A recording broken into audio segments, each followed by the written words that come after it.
വേനൽ മഴ പെയ്തതോടെ മുപ്പിളി വണ്ടുകളുടെ ശല്യം വർദ്ധിക്കുന്നു. രാത്രികാലങ്ങളിൽ ലൈറ്റുകൾ തെളിയുമ്പോൾ പറന്നെത്തുന്ന മുപ്പിളി വണ്ടുകൾ ഉറക്കം കെടുത്തുകയാണ്. നീണ്ടൂർ പഞ്ചായത്തിലെ 11-ാം വാർഡിൽ വില്ലേജ് ഹാൾ ഭാഗത്ത് മുപ്പിളി വണ്ടിൻ്റെ ശല്യം മൂലം ഉറങ്ങാൻ കഴിയാതെയും ഭക്ഷണം കഴിക്കാൻ പറ്റാതെയും നിരവധി കുടുംബങ്ങളാണ് വിഷമിക്കുന്നത്. ഞങ്ങൾക്ക് ലൈറ്റ് ഇടാനും പറ്റത്തില്ല, കഥ തുറക്കാനും പറ്റത്തില്ല. മുറിക്കകത്തോട്ട് മൊത്തം ഈ വണ്ട് കയറുന്നതുകൊണ്ട് കൊച്ചൊക്കെ ഉള്ളതാണ്. പക്ഷേ എങ്കിൽ ഒരു രക്ഷയില്ല. രാത്രിയിലായ സന്ധ്യ ആകുമ്പം ലൈറ്റ് ഒരു 10 മണി വരെയൊക്കെ ഇതിൻ്റെ കൂടുതൽ ശല്യമായിരുന്നു. പിന്നെ കുറഞ്ഞു.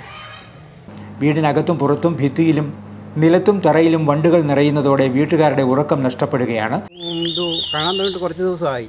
നമ്മൾ ഇങ്ങനെ ആരോട് പരാതി പറയാനാന്നുള്ള രീതിയിൽ പറയാതിരുന്നതാണ്.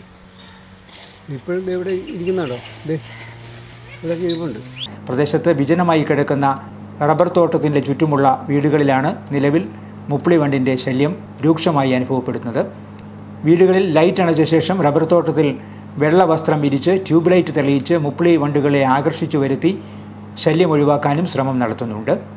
ബുദ്ധിമുട്ടിലായ പ്രദേശവാസികൾ പരിഹാരത്തിനായി ഗ്രാമപഞ്ചായത്ത് അധികൃതരുടെ സഹായം തേടുകയാണ്.